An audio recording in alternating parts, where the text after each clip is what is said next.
Please join me in welcoming Hélène Handelsman.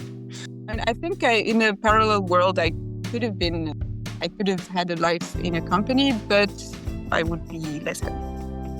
And also to find the right relationship with the kids. So to still be nice, but not too nice so that they understand that you're fascinating in primary school because you really lay the foundations of abstraction, of their understanding of the world, also I think the structure of their minds. For me, I don't think I would be interested in this part because when you're the director of a school, it looks more like you're running a company. Mm-hmm. And if it's a small and joyful one. Welcome to Keeping Up with the SASIs, the podcast where we explore the projects, challenges, setbacks, and successes of sustainability and social innovators. I'm your host, Juan Pablo Grimaldi, and today, happy to share that we have a special guest. Our guest today is someone that wasn't afraid to experiment to find her true vocation. She has been a financial analyst, she has worked in marketing, she was a business development even for a crypto startup, and all of these experiences were left behind for her to find her call on education. She's now a teacher in a school. Please join me in welcoming Hélène Handelsman. Hello, Hélène. How are you doing? Hey, I'm good. How are you? Very good. It's a pleasure to have you here. Where are you having this call from? From my sofa, actually. Great. And your sofa is where? In Paris. Cool. For the audience, we're talking during the morning in October, during the work week. And being a teacher, my first question is, how did you manage to skip class to talk to us? Well, my friend, it's holiday season. We have this in France. Every 6 weeks, we have 2 weeks of holidays. So that's a very nice, but also necessary part of it. Every 6 weeks, you have holidays? Yes. Wow. Why? Do you know why is that? I think oh, yes. I feel it in my body. Because otherwise we would die. Okay, so it's for the teachers. It's not for the students. Yeah, well, I think it's for both. But actually, studies have shown that it would be better for the kids to have classes that last less time during the day. Like, for instance, in some countries, they stop at 3 p.m. Whereas in France, we stop at 4:30 or 5. And to have it more continuously, so less holidays. But for the parents and for the teachers, we have a different rhythm. Okay. And so very curious. And actually, I think you are the only person that I know that it's a teacher, but extremely shocked by the fact that you actually did business school before becoming a teacher. So can you tell me the story behind it? How did you become one? When did you find your call? So the fact that I entered the business school is it's a very let's say, I don't know, usual story for good pupils in France who don't know what to do after school. So they choose a path that is traditionally considered good, but that is not specialized in anything. So, and then when I was there, I had a period where I thought it was the same for everyone to consider that, to not know what I was doing there. So I was, I was doing the things that they were asking me, but I didn't really know what I wanted to do. I pretended to want to do some things, I remember. But then at some point, I realized that the others really had ambitions and were really interested in what was happening. And I was not. So that's where I started thinking about, okay, what do I really want to do? You said I was a financial analyst. That's very flattering, but I did just some internships. Still counts. Yeah. So I did a few internships in companies and it went well. but it was not my calling. Mm-hmm. And I think in a parallel world, I could have had a life in a company, but I would be less happy. So then the really good thing about HEC is that they, at least at my time, I don't know how it's now, but they allowed us to do a second gap year for a special project, a personal project. And so I went looking for service civic or internships related to education because I had a previous experience also in an HEC association. The name of the association is Fleur de Bitume. Mm-hmm. And we went, so that was in my first year at HEC. We went to Trappes in the banlieue parisienne, in the suburbs, to help some middle school kids to do their homework. And it was a very revealing experience to me because where I grew up, I didn't know that there were some kids who didn't understand how to multiply numbers in middle school. Oh. So yeah, I was really impressed by the needs. And also I discovered that I really liked it. And so I fast forward to my second gap year. I was looking for something in education. And also it was the time where there were some attacks in France, les attentats.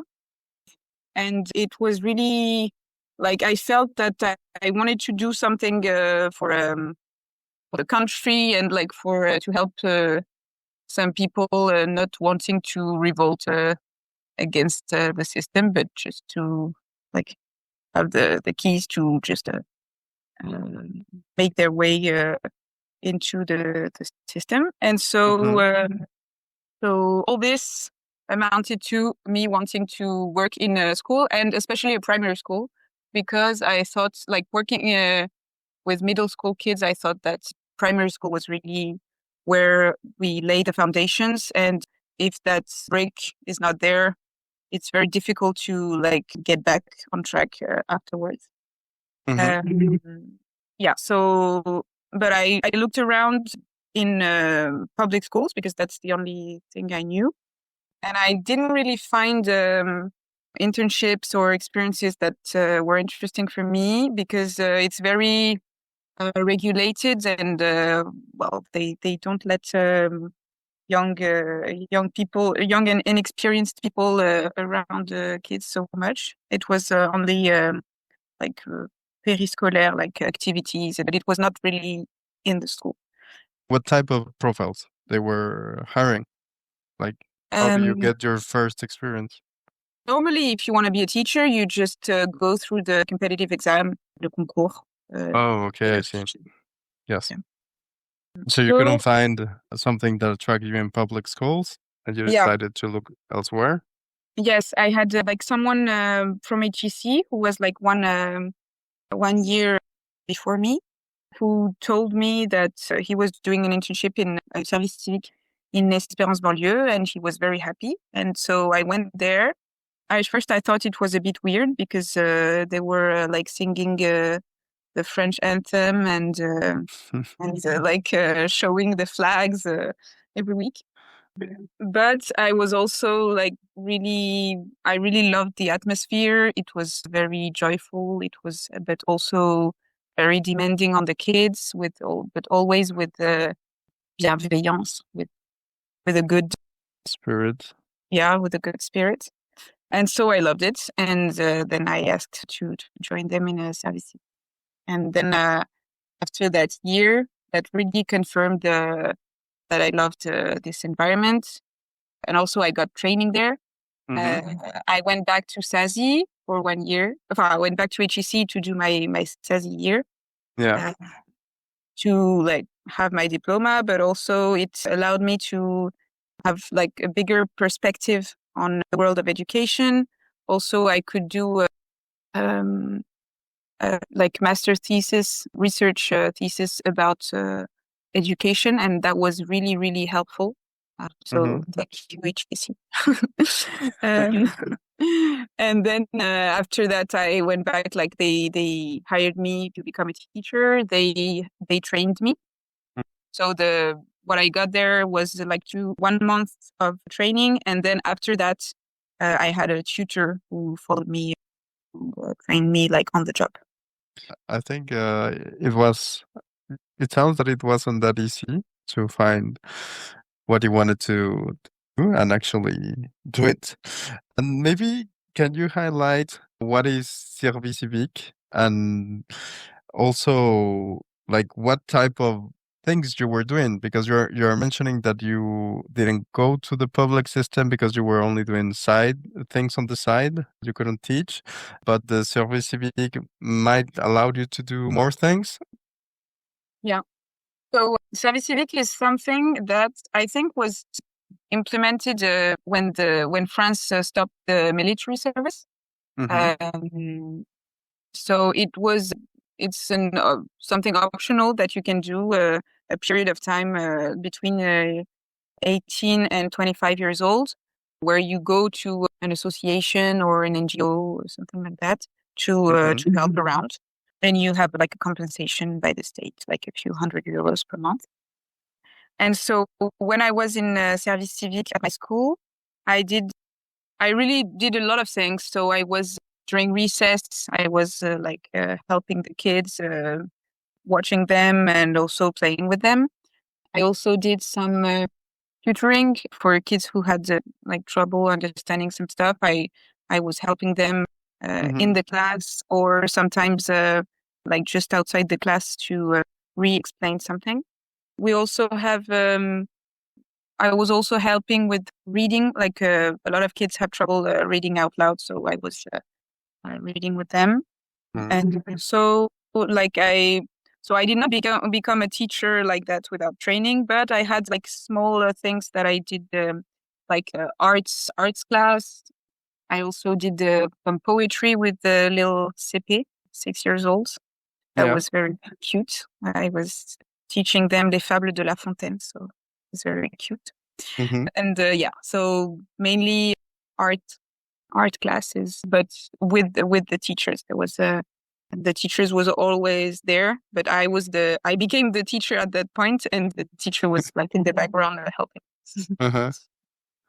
Oh, I think that's good. I think you were able to have the full experience. Yeah. Also, it's small classes of 12 pupils max, so that helps. Oh yeah, definitely. So you actually come back to your previous employer to start your first day as a teacher.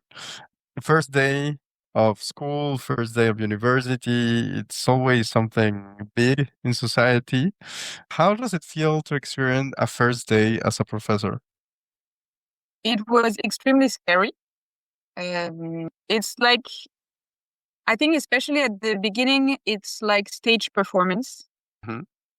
As you grow, you learn to, as I grew, I learned to let go a little bit of that stage performance and let the kids' performance take more space. But at the beginning, I was very focused on my own stage performance. So at the beginning, I had like written everything I was going to say during the day. And I think that's necessary at the beginning because you don't know what to expect. Right. And it was very, very tiring at the beginning. Because of the interactions, because you had to prepare a lot, or? Yeah, I had to prepare a lot. Well, I had a tutor who like gave me a lot of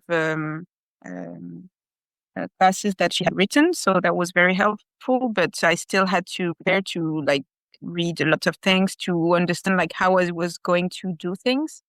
Because even if you have a good training and even a mentor, you still have to figure out your own style.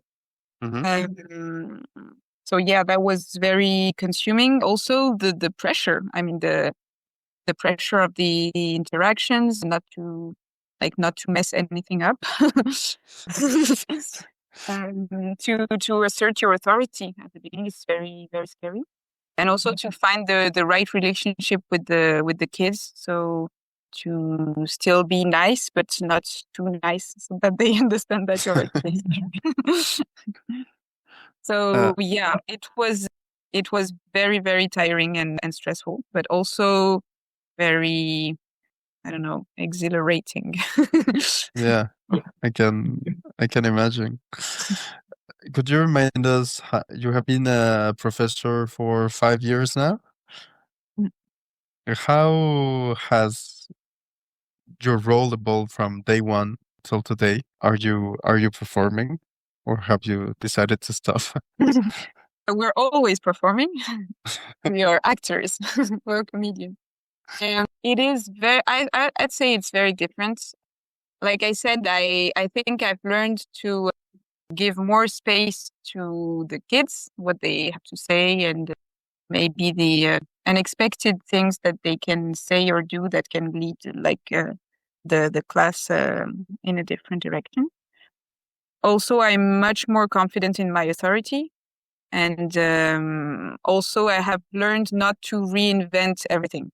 That is very convenient. Sometimes there are just some recipes that work, and yeah, that's it. Yeah. Yeah. So, and I think, like at the beginning, I really invented a lot of things. So there was a very creative process that was at the same time tiring, but also very interesting. Mm-hmm. Of course, as the time goes, I've lost some of it because I know a lot more than before. Yeah. So that's a real challenge to, even when you're comfortable, because now I feel comfortable in my job, even when you're comfortable, to try and okay, tell yourself, okay, what can I improve? What can I change? And it's I'd say it's much more difficult once you have found a recipe that works to consciously change the recipe to something that you don't know if it will work. So yeah, that's a bigger challenge. Yeah, I can imagine.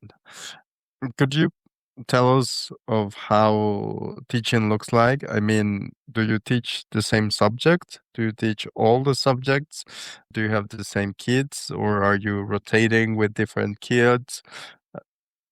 So in France, in primary school, it's one teacher per year. So I teach most subjects to 9-year-old kids.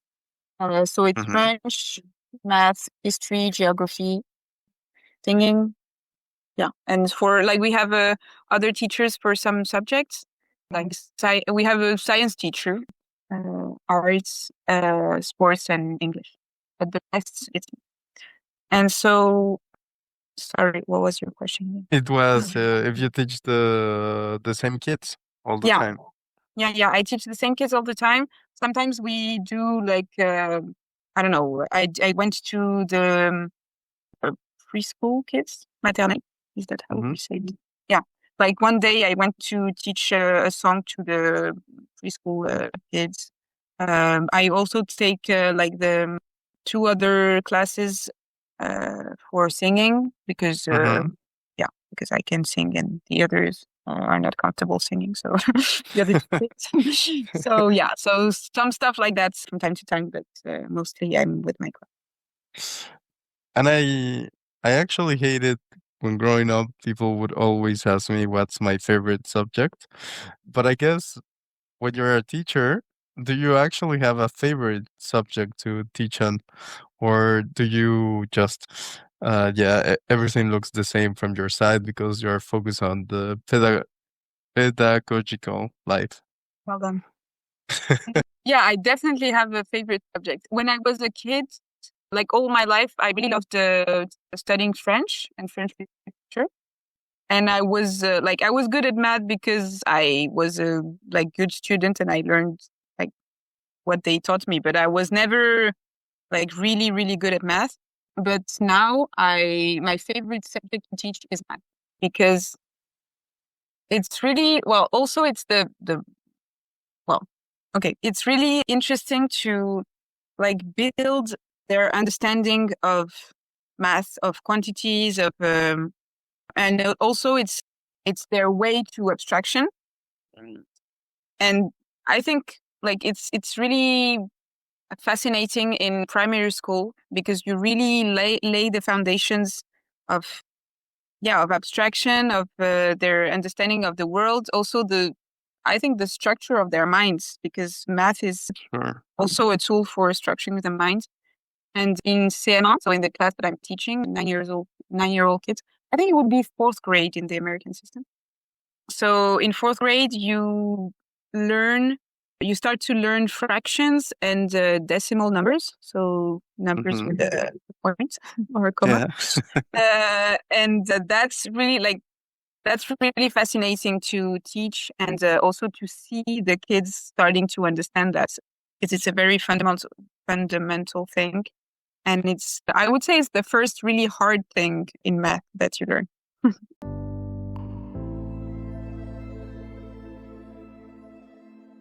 We will be right back. Hey, SASI graduate. Have you just wrapped up an amazing project or working on one that deserves more than a LinkedIn post? Share with us on the next season of Keeping Up with the SASIs. Fill out the form in the show notes and let your story inspire our community.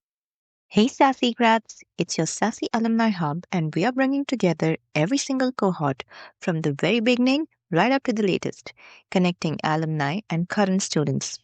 We hold periodic events throughout the year that you won't want to miss. To get updates and invites, it's super simple. Just make sure you're registered on the official HEC alumni platform. That's how we reach you. So don't wait. Join us. And now, back to the show.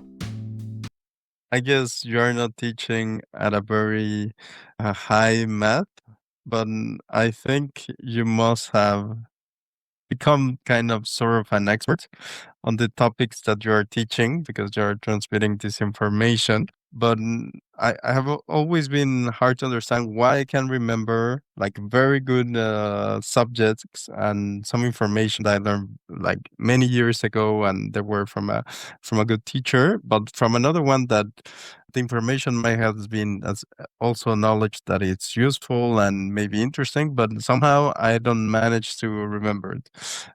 How as a teacher do you work throughout to really get the message into your pupils? So I think your question is very interesting, and it has two parts: the part about the how to convey and what makes a good teacher. But like how to convey knowledge, we rely a lot on the principles of what they call la méthode Singapore method, which is actually something that was invented by the French. But the Singaporeans took it. Well, everyone invented it, but so it's the concept that when you want to invent something, like to learn something, you first have to manipulate the concrete objects. Then you have to, one step ahead is to like draw it or like start to go into abstraction, but it's still not just in your head. It's still with an image representation. And then the next step is just to have it in your head and it's abstract and you can use it whenever. So if, for instance, in math, for instance, with fractions, so we start by cutting up some stuff. So like an apple, images of cakes, because I would not like bring cakes into my class. Also, like that's the first session with things that are really from their daily life and that can be useful in life. Then the next step is to like color some parts of the sheets of paper. So it's a bit more abstract. It's less interesting than an apple, but you still understand that what you can do with the sheet, you can do it afterwards with the cake or the apple. And then next step is to just like write the fraction and know in your head what it can represent with any type of object. Yeah, so that's the basic method that we use, and we try to use it with like on all the subjects. Of course, in math, it's very easy because math is a subject that goes from daily life to abstraction, but you can use these principles in other topics. But you said also that some things you remember because the teacher was good. Maybe that's my impression. I think I gave the attribution to the teacher. Maybe it's that- actually I was really good at it and I just I'm sure you were. That's actually a very interesting question, and I don't think I have I really ask myself this question a lot. And when I was thinking like about the teachers I got during my life, I thought that well, sometimes you hear people say that they really loved a certain teacher, but I think charisma is important because it helps you gain the love and the admiration of the kids, and so you can then bring them somewhere. But we have really to be we really have to be aware of like the guru effect. That's something that Xavier Boot from HEC told me, and I understood it later. It's that the personality of the teacher should not be too important. I mean, what's important is the class. And maybe in your life you've had some teachers that you don't really remember because they were not that charismatic, but they just conveyed the topics efficiently, and you got through. And for you, where do you aim to be at? Do you want to I mean, how do you improve conveying the knowledge? How do you improve yourself in getting the attention of the teachers, of the students? Because I guess kids are not always very concentrated. So where do you focus your efforts on? So there is a theory by, I don't know her first name, but her last name is Bucheton, that I read. It's about les postures de l'enseignant. So the postures of the teacher. The teacher always has to change between postures. So there is a posture, I know she used some terms in her research, but gonna use mine. One posture is like the clown. So you have to just I think it was the magician in the research. So the posture of the magician. So you have to show things that are impressive without explaining a lot, so that the kids, their attention gets grabbed and they start to think in their mind, what is happening? What is the explanation for this? And they don't know. So that's one posture. Usually it's used at the beginning of the class to get their attention. Then there are other times in the class when you have to be more explanatory. So you show something and you explain it while you do it. And then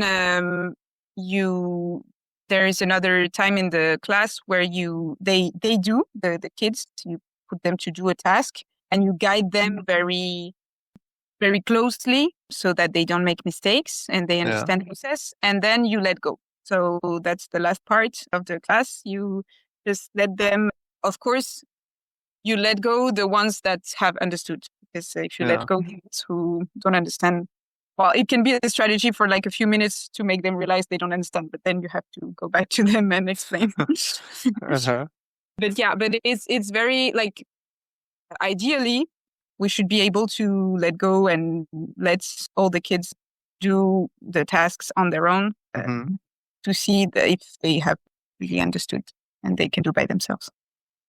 It's very interesting. I guess, I think it also, I guess when you're mentioning the topic of let go and some students follow, some students don't, I guess that working with a group of people is not always easy. And on top of that, I guess you are also interacting with parents and with other school administrators and in your day-to-day. How do you and I think your role is very social. So I would love to hear how much time do you actually allocate to all the other stuff that is not only teaching? A lot.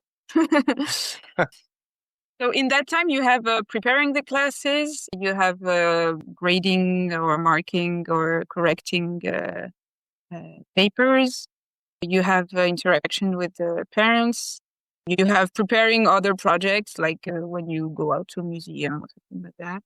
You have meetings with the other teachers. You have trying to improve your practice, etc. I don't know. We have a meeting every week with the other teachers. I spend most of my Wednesdays working on, because we don't have class on Wednesdays, so I work on this kind of stuff. And also we meet the parents. So we meet them each end of a trimester to give them the grade sheets, des bulletins. I don't know. Yeah. Yeah, and to talk with them about their kids. Also, we meet them at the beginning of the year, like each one of them, to get to know them. And also, of course, when there's a problem with a kid, we meet them. So yeah, it's a lot, but it's also extremely necessary because the parents are the ones, like they're the first educators of the kids. And if we don't have their trust, and if there is no mutual trust, it's very difficult to help a kid grow. And I've had a lot of experiences where we've had some new kids arriving in the school, and like on their bulletin, on their grade sheets, it was written that they were very difficult, etc. And I saw that they were very difficult, but my criterion was not the kid. My criterion was my feeling with the family. And if I feel that I can be hand in hand with the family, I know that at the end of the year, this kid will be fine. It's very interesting what you're saying about the family. And I guess you're also teaching the parents. I try not to. That's a very we have conversations about that regularly, because of course it's a gray area. I think it's very important as a teacher to remember that our role is to teach the kids and to make the kids grow. Of course, we can. It's our role to suggest things to parents in order that if we think that it will make their kids grow.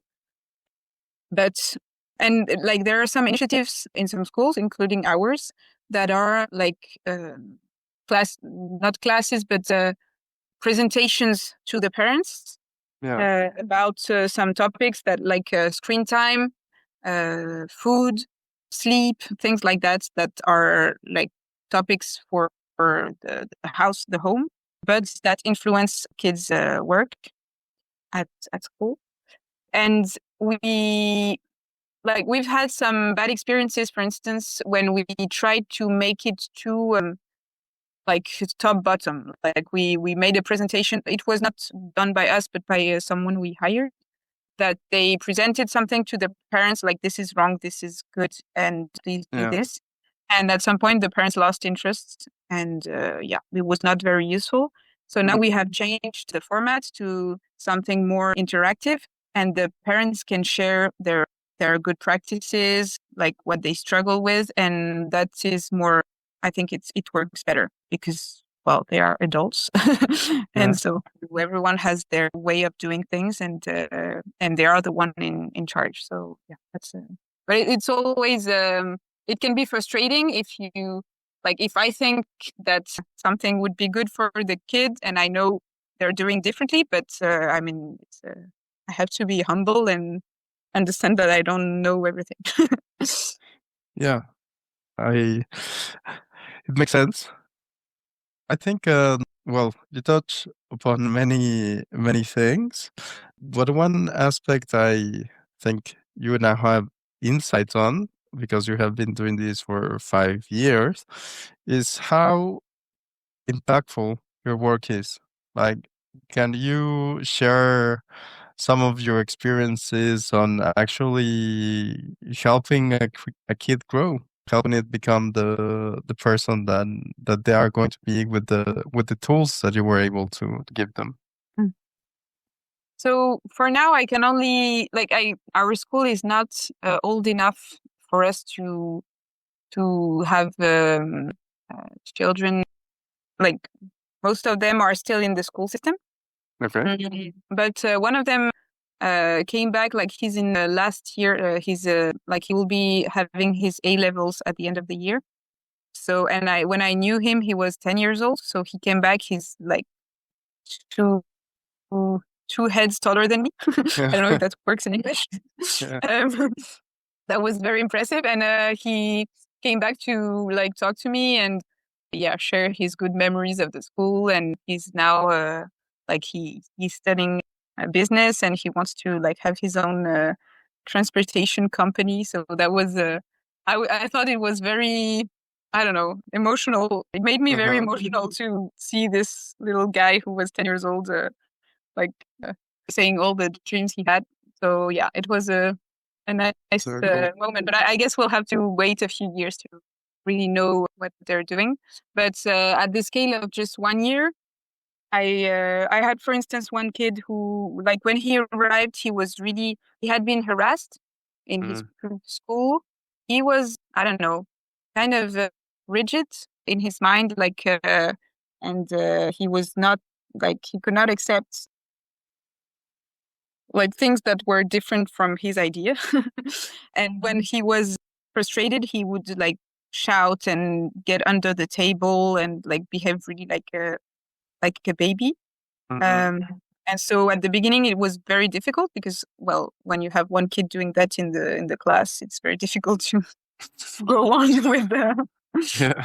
with the topic you're teaching and also manage that kid. But little by little, I think what was really helpful for him was that first he wasn't harassed anymore. Because in our school we are very, like, we have small classes. So in a group of 12, the teacher almost always know what's going on. And also we really closely follow the kids, not only on their academical progression, but also in their personal progression. We have like golden rules. Yeah. Like, for instance, take care of the others is one of them.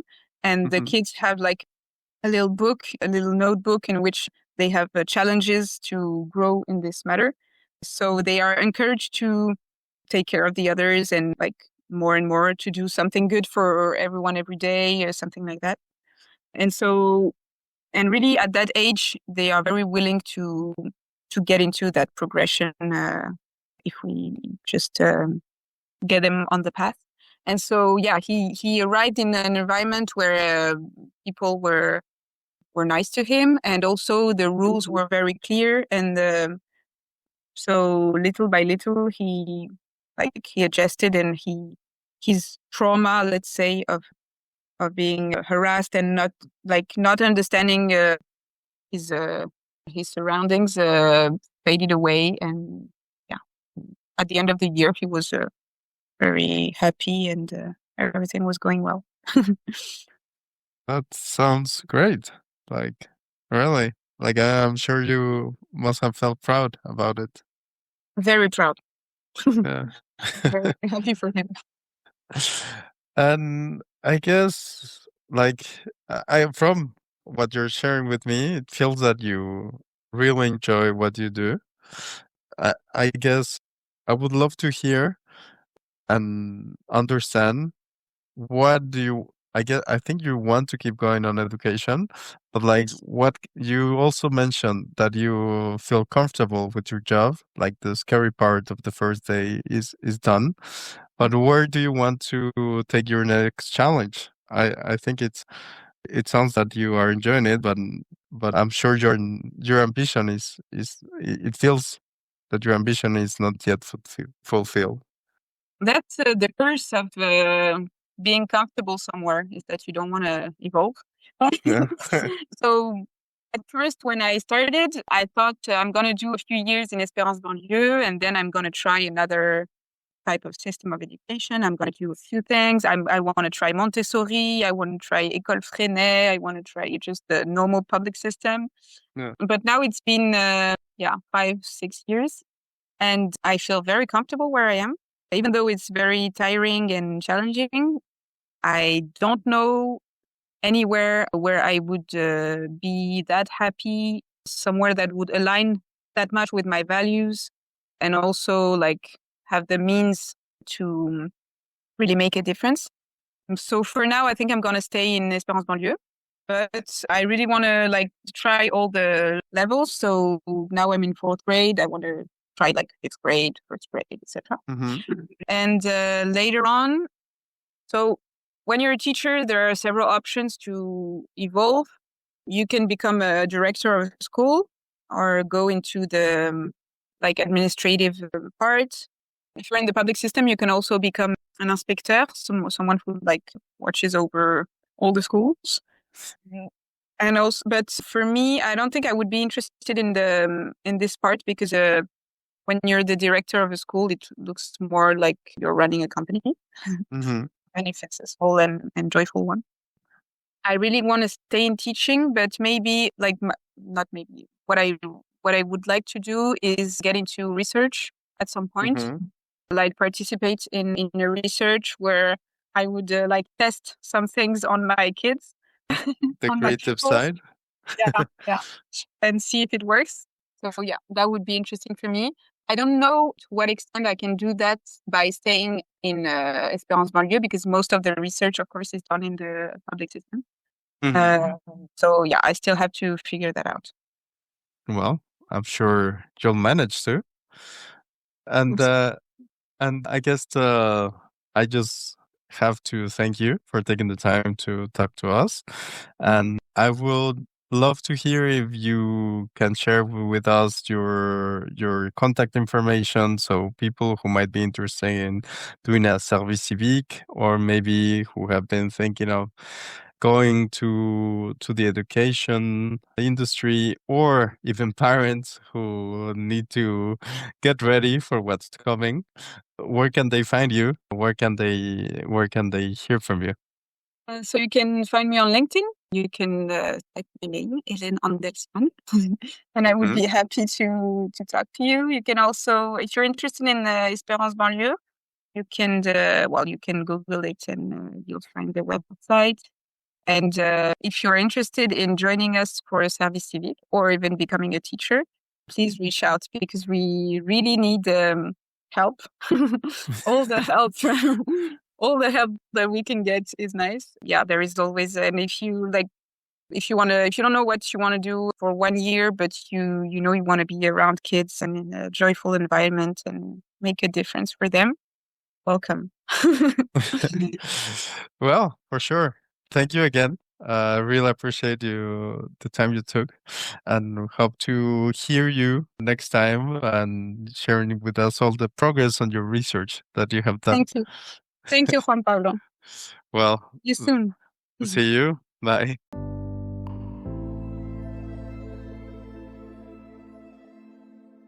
Thank you for listening and help us maintain our community one episode at a time. We will see you on the next episode. Blessings to you all. The content here is for entertainment and informational purposes only. The opinions expressed are those of the host and guest and do not necessarily reflect the views of any organization. Listener discretion is advised. This show may contain sensitive topics or strong language. Use the information at your own risk.